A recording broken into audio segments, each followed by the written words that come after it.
Hey everyone, welcome back to Corporate Decoder, the place where we unpack the hidden stories within company filings. Today we're diving into MarineMax Incorporated's latest report, and let's just say they're not exactly setting the boating world on fire with smooth sailing. Before we jump in, if you like getting the real scoop on what these corporate documents mean, make sure you are subscribed, and did I mention we have a Discord community where we break this stuff down together, link in the description below. Alright, so this is a current report filed on the 13th of November 2025. What it is really telling us is about MarineMax's financial performance for their fourth fiscal quarter and the whole fiscal year ending on the 30th of September 2025. Think of it like a company's report card showing how it did in the last few months and the entire year. Now, what this actually means for us is they've released some important financial news and they're giving us a heads up about it through this official filing.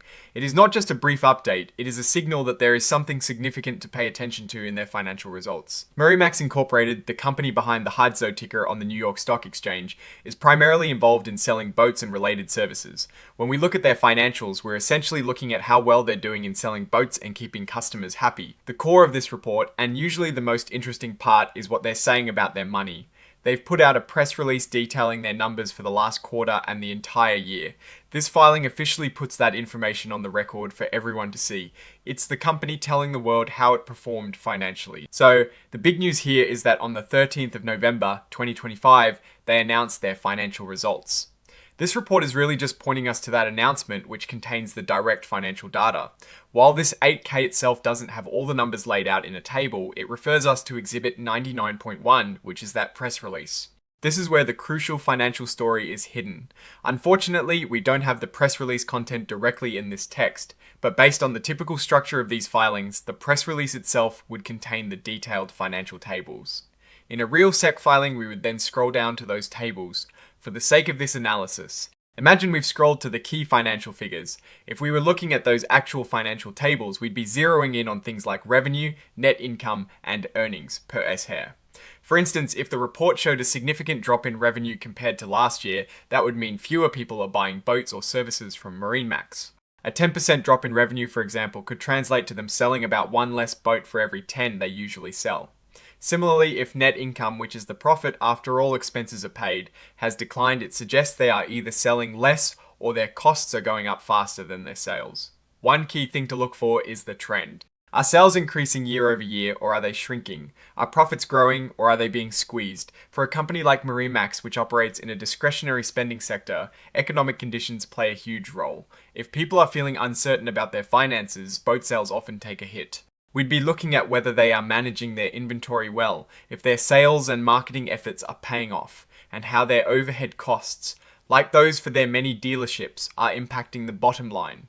We'd also want to see how their earnings per S-hair or EPs is doing. This is a crucial metric for investors as it shows how much profit is allocated to each outstanding share of stock. A rising EPs generally indicates a company is becoming more profitable and valuable for its shareholders. Conversely, a falling EPs can be a red flag. This report is signed off by Michael H. McClam, who holds a very important role as Executive Vice President, Chief Financial Officer, and Secretary. This tells us that the numbers and information being presented have been reviewed and approved by the company's top financial executive. His signature essentially confirms the authenticity and seriousness of the reported financial status.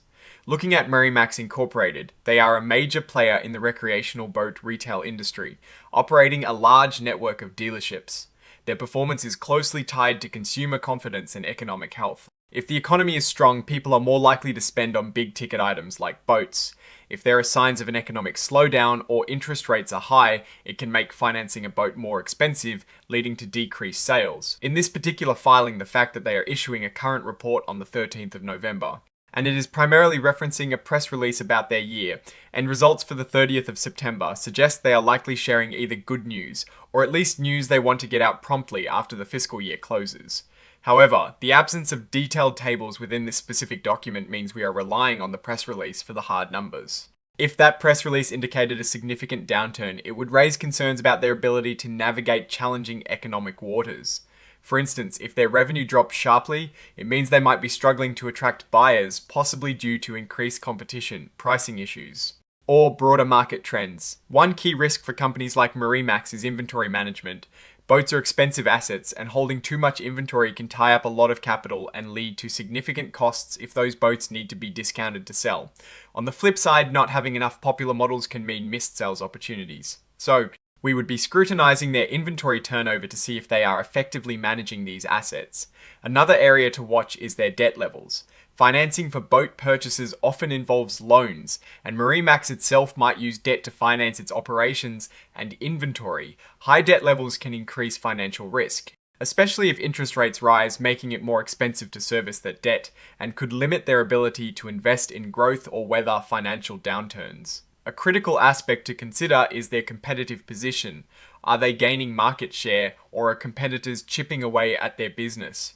The recreational boating industry can be quite competitive, with various manufacturers, dealers, and even direct-to-consumer models emerging. How MarineMax stacks up against these competitors in terms of product offerings, customer service, and pricing is vital for its long-term success. In conclusion, MarineMax Incorporated's latest filing points to the release of their annual financial results. While this specific document doesn't contain the detailed spreadsheets, it directs us to a press release where those critical numbers would be found. Based on the typical nature of these reports, the company's performance hinges on consumer spending, economic conditions, and effective inventory and financial management. The key takeaway would be to examine the revenue, profit, and EPS figures from the accompanying press release to understand the true health of the business. If those numbers show a decline, it would signal potential headwinds for the company, including increased competition and the impact of a potentially cooling economy on discretionary purchases. So, what is your take on these numbers and what they signal for MarineMax Incorporated's future? Drop your thoughts in the comments below. If you found this breakdown valuable, hitting that like button truly helps us out, and make sure to subscribe for more corporate deep dives like this. And don't forget to join our Discord community, linked in the description, where we discuss these filings in real time. Thanks for watching, and we'll see you in the next video.